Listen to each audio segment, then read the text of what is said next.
Come on ladies, show me what you got, show me what you got. Oke, selamat pagi. Ketemu lagi di Curahan Hati Perempuan.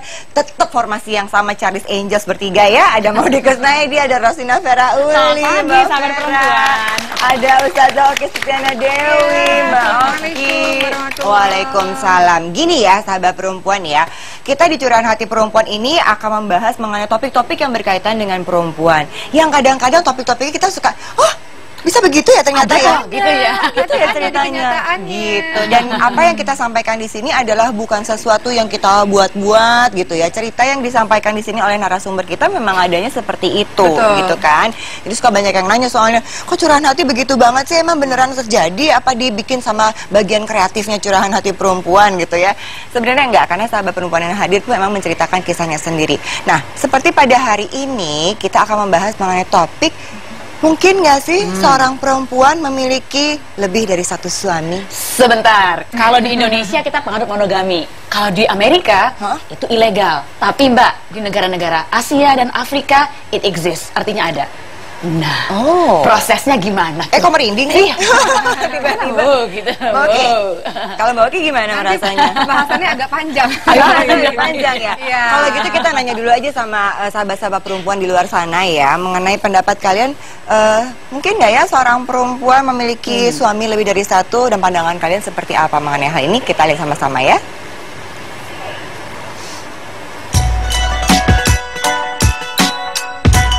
Pernahkah terbayang oleh Anda bila seorang perempuan yang sudah matang, tak hanya dari segi usia tapi juga kemapanan, ternyata mampu melakukan poliandri? Mungkin tak banyak sahabat perempuan yang mengetahui apa itu poliandri. Menurut Kamus Besar Bahasa Indonesia, poliandri merupakan sistem perkawinan yang memperbolehkan seorang wanita mempunyai suami lebih dari satu orang dalam waktu bersamaan. Praktek poliandri ini terjadi di beberapa negara seperti di India, Afrika Timur, Tibet, serta di beberapa negara lainnya, tak terkecuali di Indonesia. Meski dalam pelaksanaannya praktek ini cenderung bersifat eksklusif, pertanyaan pun muncul ke permukaan. Bagaimana para wanita ini mampu untuk membagi cinta bahkan berlaku adil kepada suami-suami mereka? Lantas, adakah konsekuensi yang mereka harus jalani? Temukan jawabannya hanya di Curahan Hati Perempuan.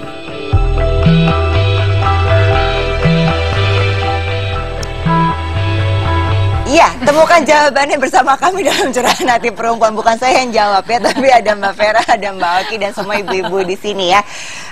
Ya Mbak Vera, tadi kan Mbak Vera bilang ternyata ada gitu ya. Fenomenanya ada. Fenomenanya ada gitu. Dan itu memang memungkinkankah seorang perempuan memiliki lebih dari satu pasangan? Nah, ini yang kita mau gali ya. Berhubung perempuan itu emosinya mendalam, dan ketika dia jatuh cinta, hatinya khusus untuk satu orang laki-laki. Itu aja gitu. Nah, itu kan. Mari kita lihat. Makanya kita mau dengar nanti. Oke, biar nggak penasaran ya, langsung aja diundang sahabat perempuan pada pagi hari ini. Ada Ibu Siska yang akan bergabung bersama kita. Mari Ibu Siska, silakan.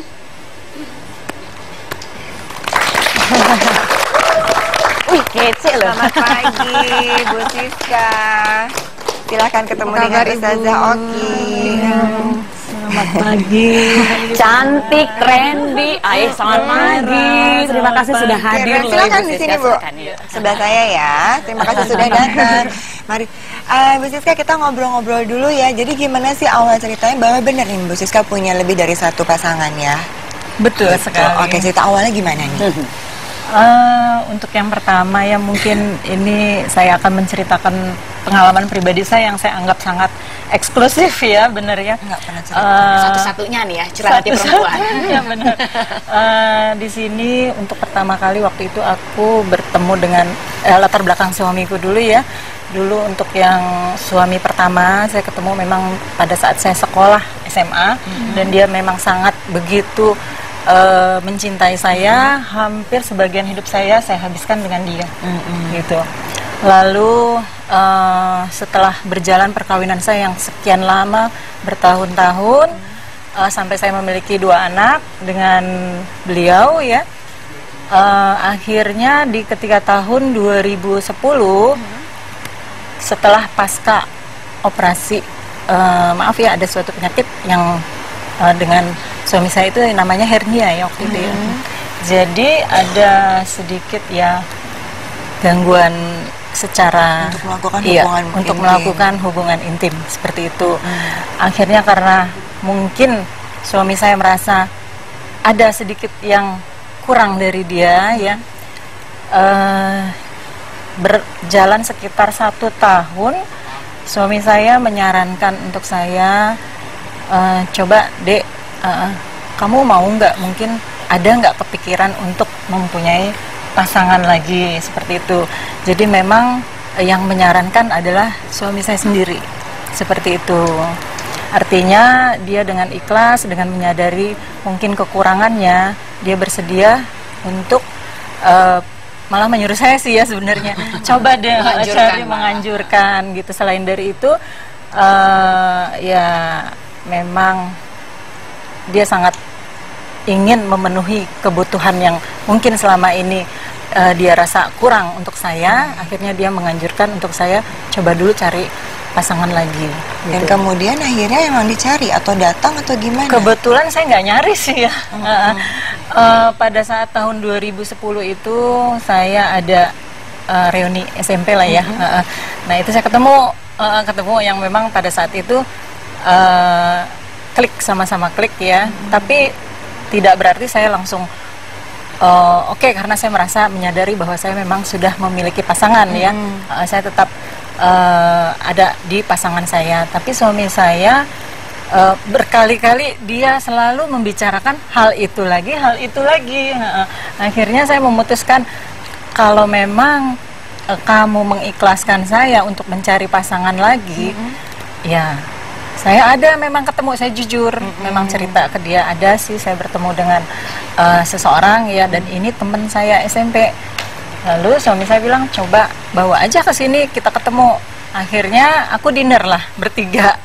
Seperti itu cerita awal pertemuan saya dengan suami yang kedua. Itu. Ini menarik sekali ya, ingin banyak sekali yang ingin ditanyakan ya. Sebentar, ini pertama waktu mendengar suami menyarankan untuk mencari pasangan lain, perasaannya Bu Siska gimana? Rada-rada aneh ya, karena saya pikir emang kamu nggak sayang sama aku gitu loh, nggak cinta lagi sama aku. Iya, itu seperti itu. Kok menyarankan saya untuk punya pasangan lain gitu ya. Jadi saya pikir ini suami sayang nggak sih sama saya gitu ya, kok saya dibolehkan, sementara suami-suami pada umumnya jangankan untuk menikah ya, benar.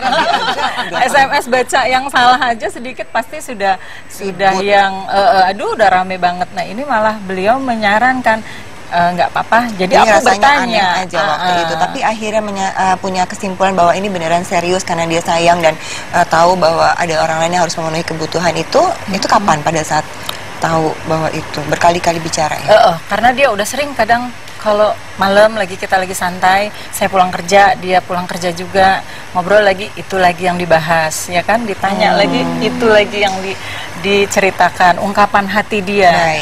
Setelah ketemu dinner bertiga dan akhirnya melanjutkan ke proses sampai ke pernikahan pada suami yang kedua ini gimana? Pada saat setelah dinner kita bertiga ya ketemu, prosesnya memang agak lama ya, butuh waktu penyesuaian dulu.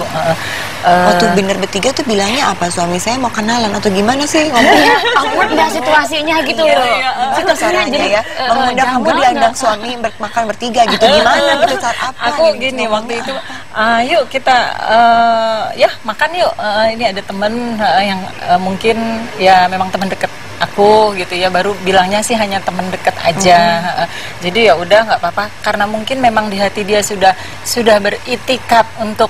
Iya, tapi yang dari yang calon keduanya bilangnya gimana? Yuk makan ketemu sama suami saya gitu-gitu. Gimana sebelumnya ngomongnya? Dia memang sudah tahu saya sudah pernah cerita, karena ini teman saya waktu masa kecil ya. Nah, jadi udah open ya dari awal sudah menceritakan kondisi yang ada. Kondisi rumah tangga saya yang sesungguhnya.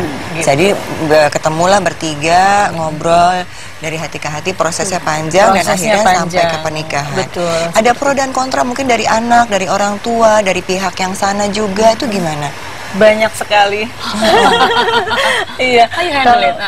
Gimana cara pro dan nanganinnya? kontra tentunya pasti banyak ya, karena pernikahan wanita yang memang menikah dan mempunyai lebih dari satu suami itu tentunya pasti banyak sekali kontranya daripada yang pro-nya. Seperti itu. Jadi Orang tua bersikap seperti orang apa? tua saya, terutama adik-adik saya ya, itu mereka sangat tidak setuju awalnya. Apa keberatan mereka? Keberatan mereka memandang, kok punya suami lebih dari 2 gimana? Lebih dari Istri- 1. Lebih dari 1. Sorry, Ada indikasi ketiga ya, maksudnya ya cukup 2 aja. Seperti itu. Jadi kok punya suami lebih dari 1, gimana ngaturnya nanti itu. Dan istilah kata nanti, kalau awalnya keluarga saya belum tahu background rumah tangga saya dalamnya seperti apa, gitu. Tapi ketika saya mengungkapkan sesungguhnya dan kenyataan yang sesungguhnya, bahwa ada satu hal yang tidak bisa dipenuhi oleh suami saya, ya, dari segi yang sangat mungkin ya agak penting ya dalam kehidupan rumah tangga dan berpasangan, ya. Jadi mereka sedikit berpikir juga dan berpendapat kalau memang lebih dari punya suami lebih dari 1, asalkan bisa mengatur dalam hal keseimbangan antara satu sama lain, itu bisa. Seperti itu. Dan suami nggak mau diceraikan saat itu, suami pertama loh ya? Anda dan suami saya pertama nggak tidak, pengen justru cerai? dia menyarankan dengan alasan begini loh, zaman sekarang saya terus terang saya wanita bekerja dan mempunyai karir di suatu perusahaan. Artinya zaman sekarang banyak wanita bekerja yang konotasinya itu mempunyai suami di rumah, baik-baik di rumah, tapi bisa saja mereka itu di luar, ya mungkin punya pasangan, punya selingkuhan atau mungkin yang lain ya. Jadi suami yang mendingan konotasinya. langsung aja gitu, mendingan Nah, diresmikan suami gitu saya ya. merestui, mungkin menganggap bahwa alangkah baiknya dibanding kita berbuat hal yang tidak baik. Baik. Gini sahabat perempuan, coba kurang seru apa coba topik pagi kita hari ini ya. Diizinkan oleh suami pertama untuk mencari pasangan demi memenuhi kebutuhannya. Berlapang besar hati untuk punya ini ya, mengizinkan istri untuk punya pasangan lain. Di lain hal keluarga yang sangat kontra, tapi akhirnya mengizinkan dengan catatan harus dapat membagi waktu. Gimana caranya membagi waktu dan bagaimana perasaan dan sebagainya, nanti kita lanjutkan ngobrol sama Bu Siska setelah jeda berikut ini dalam Curahan Hati Perempuan.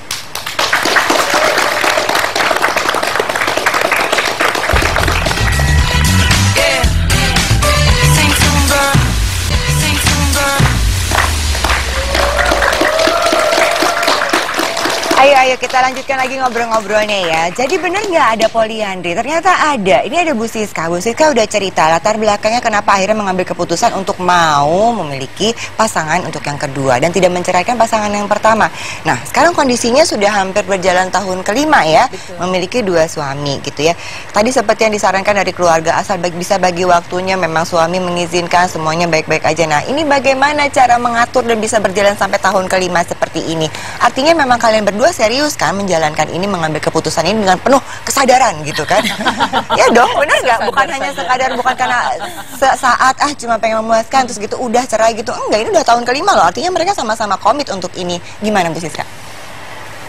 Seperjalanan waktu ya, dari awal tahun perkawinan sampai hari ini menginjak tahun kelima, memang kami bertiga memang melakukannya dengan ikhlas, dengan sadar ya. Artinya ada kebutuhan tertentu yang memang harus kita penuhi, seperti itu.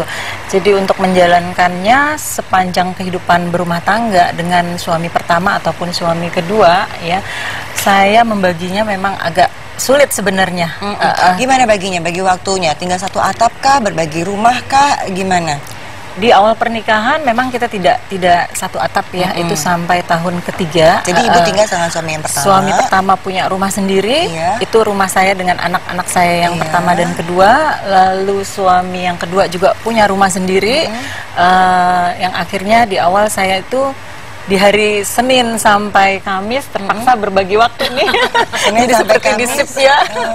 Aduh, ya Senin sampai Kamis saya itu ada di suami kedua. Dan di weekend saya ada di suami pertama. Jadi curahan hati perempuan di Senin sampai Kamis ada di rumah rumah yang kedua nih gitu kan. Berbagi itu selama tahun ketiga. Dan kemudian mulai di tahun keempat itu suami yang saya yang kedua itu sering berkunjung ke rumah saya yang dengan suami pertama. Akhirnya kita sharing seperti family aja. Karena memang sudah saling tahu dan saling mengenal, ya kita menatannya itu supaya benar-benar seperti rumah tangga yang pada umumnya. Suami-suami agree, Anda agree anak-anak? Anak ya. Iya nih gimana nih? Betul, kebetulan anak-anak saya memang sudah agak berangkat besar-besar ya. Jadi pada saat pertama saya perkenalkan memang bukan sebagai ayah. Betul. Jadi saya memperkenalkannya dan mereka pun memanggilnya sebagai Om, seperti itu di awal. Tapi lama kelamaan ya karena sudah tahu memang itu suami saya secara resmi secara agama. Jadi dan saya juga sudah mereka memiliki adik dari suami yang kedua ini, malah sudah akhirnya ya menerima apa adanya walaupun di awal tetap merasa seperti bukan ayahnya, jauh ya, beda, pasti ada perbedaannya. Ya, sebentar saya mau tanya, dengan kondisi saat ini gitu ya, pemenuhan kebutuhan sudah tercukupi, perasaan Bu Siska gimana? Happy kah, bahagia kah, atau justru lebih berasa tertekannya, aduh jangan orang-orang pada tahu deh nanti malu, atau gimana? Lebih berasanya apa sekarang? Emosinya gimana rasanya? Secara psikologi untuk tahun belakangan ini saya alhamdulillah sangat happy. Sangat luar biasa. Senang mendengarnya. Tepuk tangan Bu, berhasil menjalankan loh. Gitu, walaupun awalnya sulit ya. Baik, ini sambil kita melanjutkan ngobrol-ngobrolnya lagi sama Mbak Vera juga sama Mbak Oki, kita mau dengar pendapatnya. Ini ada pendapat dari masyarakat mengenai poliandri itu seperti apa. Kita lihat sama-sama ya.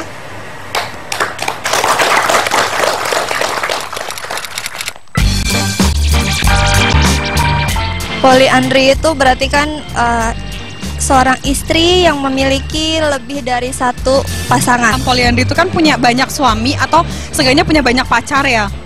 Itu menurut aku sih nggak etis aja buat satu orang cewek itu punya pasangan lebih dari satu. Ngapain sih ya punya suami dua tuh, istilahnya satu aja kita ngurusnya itu susahnya minta ampun deh menurut aku.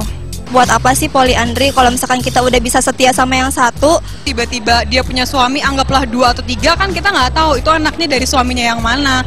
Cukup satu aja, setia aja. Kenapa nggak satu aja? Satu aja kan nggak habis, buat apa lagi satu? Gue nggak mau. Gue sih nggak setuju, tetap nggak setuju. Satu aja nggak habis-habis. Pertanyaannya Mbak Maudi, memang satu aja nggak habis-habis karena tadi proses pernikahan itu panjang loh. Tiap orang berubah, ya kalau berubahnya kadang-kadang miring, ya makanya konflik terus. Makanya satu saja cukup sebetulnya.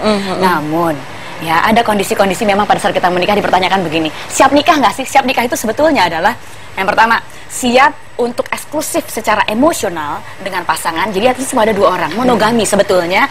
Siap bertanggung jawab nggak? Jadi kondisi poliandri ini cukup unik loh. Karena cintanya pasangan Anda, suami yang pertama itu luar biasa menurut saya, memenuhi cinta sejati kriterianya. Jadi nggak cuma dekat, perasaan dekat, masih cinta yang passionnya masih ada, sparknya, komitmennya itu loh untuk menjaga bahwa mereka tetap berdua, tetap menyejahterakan istrinya secara biologis, meskipun sebetulnya ya secara biologis perempuan bisa adjust kok sebetulnya ketika pasangannya nggak mampu lagi, tapi bukan di situ. Maksud saya di sini nilai cinta dari suami pertama kok segitu besarnya, ini tadi, bisa jadi bahan penelitian sebetulnya. Di sahabat perempuan juga tadi ada yang ngerespon bahwa saya punya simpati yang besar untuk suami pertamanya Mbak Siska, kok bisa selapang dada itu gitu ya. Cinta sejati banget tuh gitu loh. Tapi di Twitter juga banyak yang nanya ini, kalau menurut Islam gimana sih Mbak Oki? Gitu, coba kita dengarkan dulu. Saya yakin sebelum Bu Siska memutuskan untuk poliandri sudah berdiskusi dengan banyak orang, sudah meminta pendapat dari para ahli ini, ahli itu gitu, sehingga apa yang saya sampaikan sebenarnya kurang lebih sama dengan apa yang disampaikan oleh yang lain-lain kepada ibu, terutama yang para ustadz atau ustadzah atau yang lain-lain yang ahli agama. Karena ini berkaitan dengan syariat Islam, maka saya harus menyampaikan memang di surat An-Nisa ayat 24 bunyinya, diharamkan bagimu untuk menikahi wanita-wanita yang telah bersuami. Jadi itu memang ada dalilnya seperti itu. Karena di zaman jahiliyah tuh pernah ada beberapa jenis pernikahan. Salah satu jenis pernikahan yang pada akhirnya dihapus oleh Islam adalah Dalam satu waktu, satu hari, si perempuan ini bisa didatangi oleh sekitar 10 lebih laki-laki secara bergantian untuk berhubungan dengan sang wanita tersebut. Sehingga pada akhirnya ketika wanita ini hamil dan melahirkan anak, wanita tersebut dengan mudahnya suka-suka dia menentukan ayahnya siapa.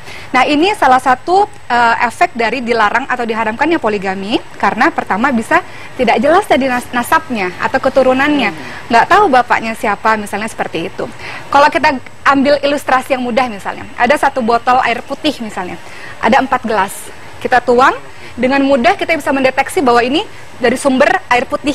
Jadi di gelasnya air putih, air putih, air putih, air putih. Yes. Tapi kalau ilustrasi satu lagi, satu gelas, botolnya ada botol air putih, ada botolnya ini, ada botolnya itu, kemudian dicampur dalam satu wadah, kita tidak tahu itu deteksi ini minumannya minuman apa sih. Nah itu. Jadi kalau misalnya ilustrasinya seperti itu, sudah jelas bahwa kita bingung nanti mendeteksi siapa ayahnya. Nasab ini berkaitan nanti dengan hukum-hukum yang lain, hukum waris misalnya, bingung jadinya nanti. Ini warisannya kemana gitu ya. Wali nikahnya nanti bingung anak-anaknya.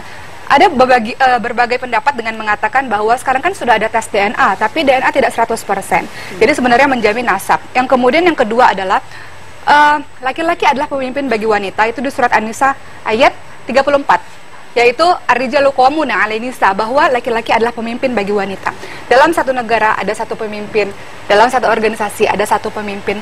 Kalau misalnya ada 2 atau 3 atau lebih pemimpin, maka khawatir nanti kita akan bingung pemimpin yang mana nih yang akan kita ikuti, dan khawatir pemimpin satu dengan pemimpin yang lainnya bentrok, jadi bingung, terjadi kebingungan.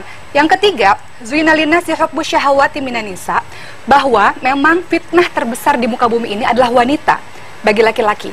Al-Quran atau hadis tidak mengatakan bahwa fitnahnya perempuan itu adalah laki-laki, tapi fitnahnya laki-laki adalah perempuan. Artinya, ini kita bisa sambungkan dengan gejolak panas itu yang menjadi inti dari pelampiasan hawa nafsu itu memang adanya di laki-laki sebenarnya.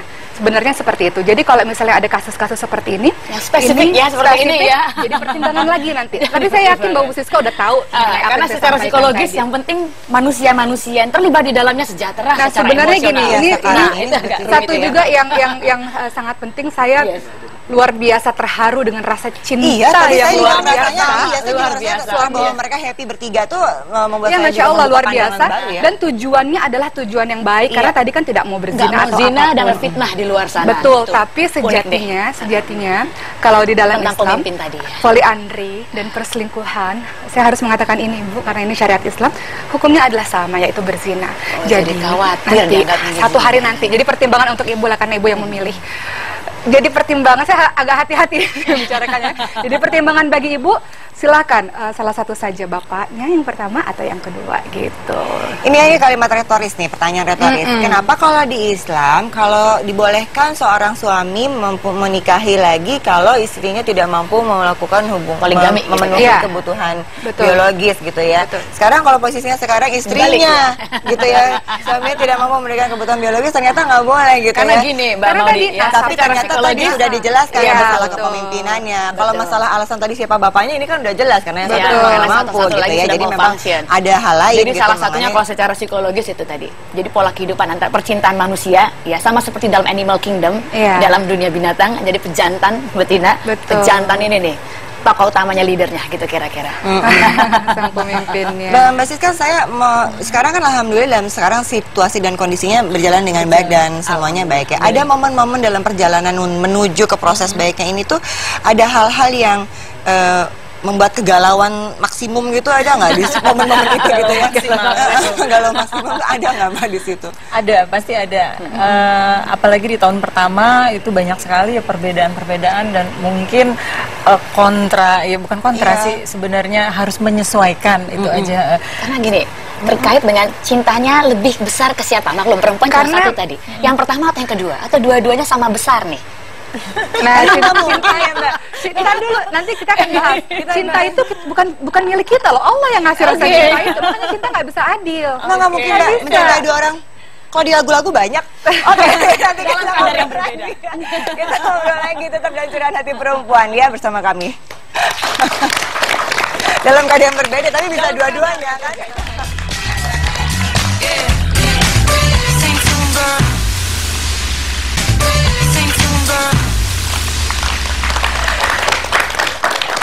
Ya, Gitu ya, tadi kita udah dengerin ya, plus minusnya juga. Terima kasih responnya pada sahabat perempuan yang ada di Twitter @chpttv. Dan kita mau membahas lagi kepada satu sahabat perempuan. Kalau tadi sahabat perempuan yang pertama memutuskan untuk poliandri, memiliki lebih dari satu pasangan karena anjuran dari suami pertama dan demi memenuhi kebutuhan gitu ya, daripada menjauhi dari zina dan sebagainya menurutnya, dan fitnah juga. Nah, kalau yang sekarang alasannya apa? Kok dia akhirnya memutuskan untuk poliandri juga? Coba ya, kita akan undang. Tapi sebelumnya saya mau nelfon dulu nih, karena tadi kita berkaitan dengan masalah hukum. Nah, itu dia tuh. Tadi Mbak Vera Indonesia sempat kan bilang monogami itu ceritanya. Kalau hukum negaranya seperti apa kan kita harus tanya dulu. Betul. Walau secara agama sudah dipastikan itu diharamkan. Tadi diharamkan. Iya, coba mungkin kita bisa ya ngobrol-ngobrol sama salah seorang yang mungkin mengerti mengenai hukum. Kita coba telepon. Selamat pagi, halo. Iya, pagi. Pagi dengan Ibu Herna. Iya, Mbak Maudi. Apa kabar Bu Herna? Baik, Mbak Maudi. Baik ya, ini kita udah dengar ya topik pagi hari ini mengenai poliandri. Kalau di Indonesia gimana sih hukumnya, Bu? Iya, jadi gini, di Indonesia sendiri kan sebetulnya kita tidak mengenal hukum poliandri. Tidak mengenal. Karena itu merupakan hukum yang tidak lazim ya, dan itu memang tidak ada hukum di Indonesia itu memperbolehkan untuk poliandri. Karena poliandri itu sendiri kan lebih banyak kan kalau di kita ini kan layaknya seorang istri itu bersuami hanya satu, karena menurut Undang-Undang Perkawinan Nomor 1 Tahun 74 bahwa pernikahan yang diakui oleh negara itu kan hanya satu kali. Dengan alasan apapun ya Bu Herna ya? Dengan alasan apapun catatannya ya, oke. Dengan alasan apapun, cuma terkadang kita menemukan ada juga gitu loh dari seorang perempuan dia memiliki suami lebih dari satu, dikarenakan kondisi tertentu mungkin yang membuat satu kondisi dia harus bersuami lagi karena suaminya yang pertama mungkin ada halangan atau tidak mampu. Jadi sudah case by case ya Bu ya? Bu Herna, jadi udah case by case banget ya sebetulnya ketika ada pernikahan by case, dan itu harus diingat bahwa apabila memang terjadi pernikahan kedua seorang istri tersebut, itu pun harus ada kesepakatan para pihak, karena kalau tidak ada kesepakatan ada crime di sana gitu. Kekerasan ya. Maaf Bu Herna, tadi kalau saya nggak salah bahwa di Undang-Undang Pernikahan tahun 1974 itu menyatakan bahwa pernikahan yang diakui oleh negara hanya satu kali. Iya, pernikahan hanya satu kali saja yang diakui oleh negara, karena kalau untuk kita bicara pernikahan yang untuk monogami ya, nah dalam hukum Islam sendiri kan ada kompilasi hukum Islam yang menyatakan kalau untuk pria boleh 4 kali, tapi tetap bahwa yang tercatat dan diakui oleh negara adalah pernikahan yang sah itu yang sekali. Gitu. Oke, jadi untuk poligami juga berlaku ya, bahwa di Indonesia tidak diakui poligami dong berarti? Poligami itu ada diakui karena kan dalam hukum Islam itu kan dalam hukum boleh Islam, maksudnya di hukum negara monogami. Oh tidak kan berarti di negara juga nggak diakui dong. Tidak, undang-undang perkawinan hanya mencatat satu kali pernikahan. Siap, terima kasih ya Bu Herna ya pencerahannya. Jawabannya mantep deh kalau gitu deh. Sekarang udah ya tutut. Boleh ngobrol sama sahabat perempuan yang kedua ya. Kita dengerin gimana kisahnya dengan Ibu Nanda.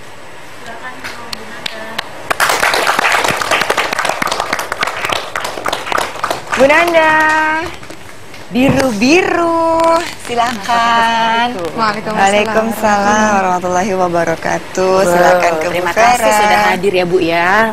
Berbagi kisah-kisahnya nih. Bu, terima kasih udah datang. Ya kita ngobrol-ngobrol ya Bu. Bu Nanda, kalau tadi kan Bu Siska udah cerita, kenapa akhirnya bisa memutuskan untuk poliandri. Kalau Bu Nanda gimana ceritanya? Awalnya nikah sama suami yang pertama tahun 2006. Terus setelah kelahiran anak saya yang pertama tahun 2007, tiba-tiba suami saya selingkuh. Pada saat setelah melahirkan? Setelah melahirkan. Selingkuh. Kemudian rumah tangga saya nggak harmonis. Setelah cekcok sekian lama, akhirnya saya ada teman curhat. Memang teman main sih ya. Sebelum saya menikah yang pertama, itu memang dia teman saya. Jadi saya kenal laki-laki nih Bu. Laki-laki. Akhirnya setelah suami saya selingkuh, saya merasa dihianati. Saya pernah minta cerai sama dia, tapi dia tidak mau menceraikan saya. Kenapa alasannya? Ya karena anak. Oke. Karena anak faktor yang utama. Tapi tadi tetap berselingkuh. Tetap. Iya. Agak bingung juga ya. Nah, terus kemudian setelah dengan kondisi seperti itu, ibu curhat sama teman saya ini kan laki-laki. Dia yang dorong saya buat ya udah lu balik aja, katanya apa, selingkuh aja gitu. Jadi suruh balas. Oh, balas dendam nih ceritanya nih, diselingkuhin. Iya Saya juga bisa selingkuh gitu. Karena kan lu udah baik kayak kurang baik apa gitu sama suami gitu kan. Kok dia tega gitu, kurang apa.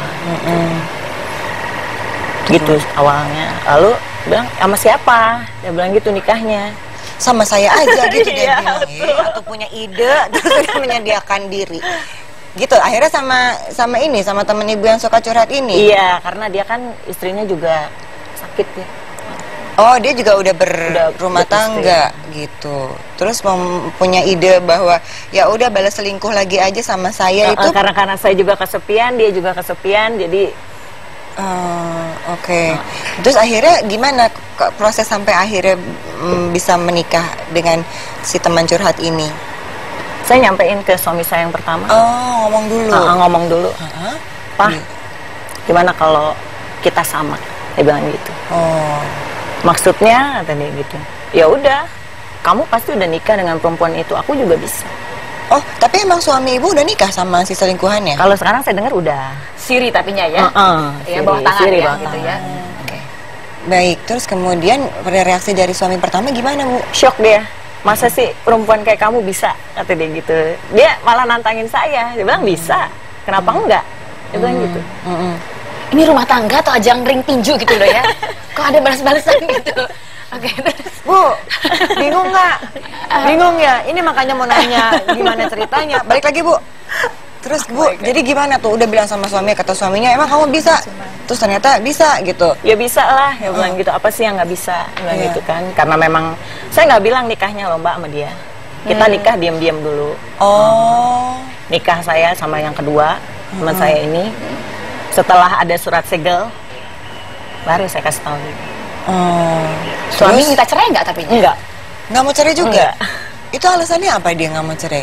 Ya karena dia udah mengkhianati saya awalnya gitu. Jadi dia secara nggak langsung gimana ya? Ya sama lah menurut dia. Dia itu sama saya gitu. Itu gimana sih Mbak egonya Mbak? Kalau misalnya gitu istilahnya ya, bahasa Cinanya.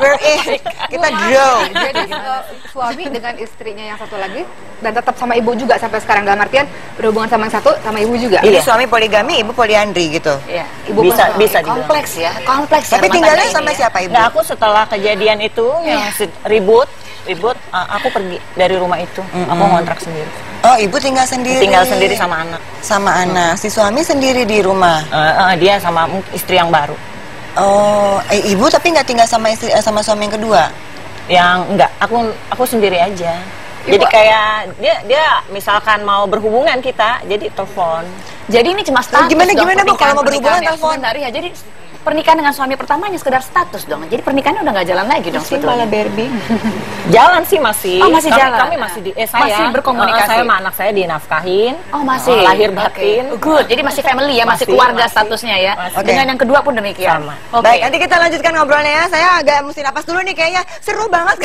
Itu sana ikutan ngomong ibu-ibunya sampai bilang gitu. Ide baru katanya, Bu. Wah, Ibu jangan menangis. Ini bukan ide. Gimana sih, Bu? Kita ngobrol lagi dalam Curahan Hati Perempuan. Jangan kemana-mana loh.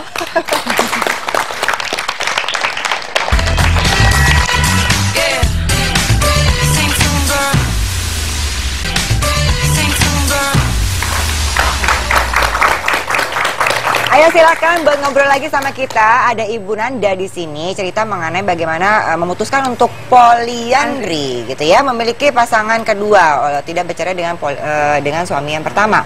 Dan saya ingin tahu nih sama Bu Nanda gimana cara mengatur kehidupan ini berjalan gitu. Tadi kan Ibu sempat bilang bahwa suami pertama tinggal sendiri, ibu tinggal sendiri sama anak, kemudian ada suami kedua dan mereka kalau mau telepon gitu. Gimana Bu ceritanya nih?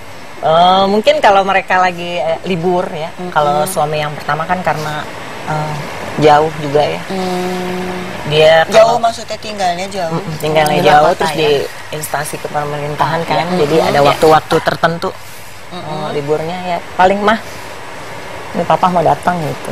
Misalkan kalau aku lagi sama yang kedua, ya udah Pak dipending aja, nanti aja minggu depan gitu. Oh, jadi pembagian schedule. Oh, tapi nggak ada hari-harinya berarti Nggak kapan ada, nggak aja pakai gitu kapan ya? aja bisa. Oh, oke. Jadi suami ketika merasa tertolak suami pertama, Iya. dia akan tetap pending ke pulangannya dong. Dia pending. Oh gitu. Dan ini nggak ada perasaan suami Terzolimi gitu. Ya. Terzolimi gitu. Itu gimana? Enggak sih menurut dia. Juga, ya. Karena dia juga kan ada, bukan cuma saya kan. Dia ada Bukan yang cuma lain. saya, ada yang lain. Oh, oke. Terus kemudian gimana lagi Bu kondisi selain telepon-teleponan terus membagi untuk anak itu gimana? Kalau anak kayak kita kalau lagi dia libur gitu cuti, ya kita diajak liburan. Cuma dengan izin suami yang kedua. Kalau memang dia ada perempuan lain, kenapa dia nggak menceraikan Anda ya yang pertama tadi? Kurang tahu tuh ya, dia juga. Untuk anak saya juga ya udah Pak kita pisah aja. Ya, karena Anda gitu. merasa lebih cinta sama yang pertama, sama kedua? yang kedua. Oh, oke. Ibu milih yang kedua. Oke. Ayo Mbak Vera, gimana Mbak dari segi Kompleks, karena begini, pernikahan itu kan nggak antara cuma hai kita nikah ya antara suami dan istri, bukan loh. Ada concernnya keluarga besar, social concern juga ada loh gitu loh. Jadi sebetulnya yang lebih saya sayangkan di sini adalah suami pertama kok nggak ikhlas aja ya. Dia udah punya pasangan lain, Anda udah punya pasangan lain, hanya karena demi anak mempertahankan pernikahan, padahal bagi anak ya pertengkaran Anda dengan suami pertama jauh lebih menyakitkan daripada perpisahan baik-baik dan tetap in peace gitu pernikahannya. Baik. Gitu loh. Dan kemudian ini kan dari urusan anak, dari keluarga gitu ya. Ini kalau ibu karena tinggal sendiri tuh suami datang pulang, ada suami satu datang pulang. Ini tetangga-tetangga dan teman-teman gimana melihatnya? Ya, itu. Social concern-nya gitu Iya, loh. itu gimana Mbak Bu? Biasa catering bilangnya gitu. Apa tuh catering? Kalau ditelepon datang gitu. Oh, kalau ditelepon Delivery gitu ya. Delivery. Order. Ketika ada orang-orang yang mengatakan hal tersebut, ibu menyikapinya seperti apa? Itu pada delivery order kan Ibu menyikapinya sayangnya seperti gitu. apa, Bu? Ketika ada omongan-omongan seperti itu, yang sejatinya kelihatannya sih kita, ibu bisa tertawa, tapi kan ada maksud-maksud tertentu ketika mereka mengatakan hal sebenarnya seperti sih itu. saya tertekan juga ya. Cuma karena mereka nggak tahu. Iya. Nggak tahu perasaan saya kan, saya juga nggak bisa cerita yang lebih mendalam, detail lagi kan tentang rumah tangga saya. Baik. Ada yang datang ke ibu terus langsung gitu Langsung ngomong? pernah. Oh ya? Ibu bilangnya gimana? Bilang seandainya ibu dalam posisi saya gimana? Ya mungkin Saya bilang gitu. Tapi ibunya nggak tahu sih ya. Ibu juga nggak mau cerita sama Jadi dia. sebenarnya kalau mau kita berprasangka baiknya, orang tersebut sangat care, sangat sayang sama Iya, ibu. Kalau betul. kita berhusnuzon ya, berprasangka baik. Membahas kasusnya ibu ini, kita akan membahas juga karena ini terkait tentang tujuan pernikahan ketika kita memutuskan sesuatu. Setiap orang ketika pada akhirnya memutuskan untuk menikah, tujuan utamanya tentu haruslah, sepatutnya adalah tujuannya adalah ibadah. Kemudian yang berikutnya adalah untuk mendapatkan ketentraman. Itu adalah dicantumkan di surat Ar-Rum 21. Untuk apa? Untuk menikah, tujuannya untuk membentuk keluarga yang sakinah, mawaddah, warahmah. Keluarga yang tentram, saling mencintai, saling menyayangi satu sama lain. Tujuan hukum pernikahan, memang hukum aslinya adalah sunnah. Tapi itu bisa berubah sesuai dengan kondisi. Hukum pernikahan bisa menjadi wajib kalau seandainya salah satu kasusnya ada seseorang yang memiliki libido sangat tinggi misalnya, untuk melampiaskan, menyalurkan hawa nafsunya, syahwatnya itu dengan jalan pernikahan. Itu menjadi sedemikian wajib baginya daripada dia zina. Sehingga menjadi wajib. Tapi hukum pernikahan bisa menjadi haram kalau tujuannya adalah untuk balas dendam misalnya, atau sebenarnya aku ntar lagi mau ceraikan dia. Ada loh kasus-kasus orang yang namanya nikah tahlil, sudah talak 3 nih, sudah talak 3 kan nggak bisa gabung lagi nih suami istri. Harus persyaratannya kan si istrinya ini nikah sama orang lain.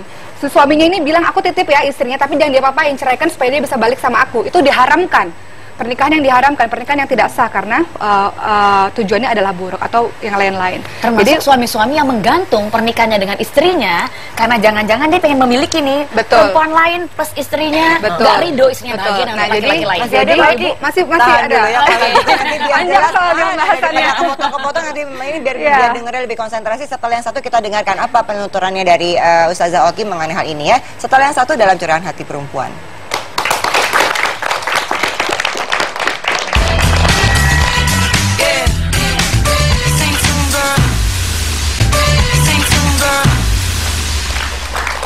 Lagi seru-serunya ngebahas hal ini tiba-tiba udah segmen terakhir aja. Ayo Mbak Oki selesaikan dulu penjelasannya. Iya, jadi ketika kita memutuskan untuk menikah itu harus benar-benar sejak awal itu mengerti dan paham tujuan pernikahannya untuk apa. tadi balik lagi ya, tujuannya untuk ibadah. Kita ingin semuanya bahagia, kita ingin semuanya tentram. Artinya kita harus mengikuti apa yang sudah disyariatkan oleh agama. Termasuk salah satu saya ingin menambahkan, kenapa sih poliandri itu tidak boleh dan diharamkan? Kenapa poligami itu boleh? Salah satunya, selain yang tadi sudah saya bahas, yaitu untuk mudah mengidentifikasi anak atau keturunan. Yang kedua adalah Allah memang menganugerahi laki-laki itu diberikan kekuatan sehingga mampu menggilir istrinya itu, misalnya dalam satu malam atau besoknya mampu. Sementara perempuan diberi kekuatan yang tidak sama seperti itu dengan apa yang terjadi dalam tubuhnya. Misalnya ada yang namanya siklus haid atau semakin bertambahnya usia atau menopause dan sebagainya, sehingga khawatir tidak mampu untuk memuaskan suaminya. Jadi itu beberapa alasan kenapa diharamkan dari perspektif agama Islam. Ya, terima kasih. Harapan ke depannya setelah mendengar apa yang kita perbincangkan, singkat aja. Harapan ke depan saya ya akan tetap menjadi keluarga yang sakinah, mawaddah, warahmah. Amin. Ya, tetap berjalan sesuai dengan yang kami inginkan, bertiga. Bahagia. Silakan Ibu, gimana nih? Pengennya sih punya satu cinta aja. Pengennya beres dengan suami pertama sudah beres aja. Ini kan karena tergantung sama suami pertama. Silakan Mbak Vera terakhir. Terakhir bahwa pernikahan itu tujuannya adalah kebahagiaan, kesejahteraan, nggak cuma 2 orang, tapi keluarga yang terlibat di dalamnya dan secara sosial berdampak baik. Itu saja. Baik, terima kasih untuk sahabat perempuan, ibu-ibu juga yang ketawa-ketawa, yang pemahamannya ini mudah-mudahan membuka pemahaman baru ya mengenai situasi dan kondisi mengenai hukum-hukum yang ada di negara dan juga di agama. Semoga kita pahami. Namun ada beberapa kasus-kasus yang memang sangat unik dan ini harus dipahami juga untuk kita semua ya. Semoga kita bisa ketemu lagi dengan topik-topik yang seru untuk besok di Curahan Hati Perempuan. Dan sekarang kami pamit dari hadapan Anda. Wassalamualaikum warahmatullahi wabarakatuh. Waalaikumsalam warahmatullahi wabarakatuh. Makasih ya Bu.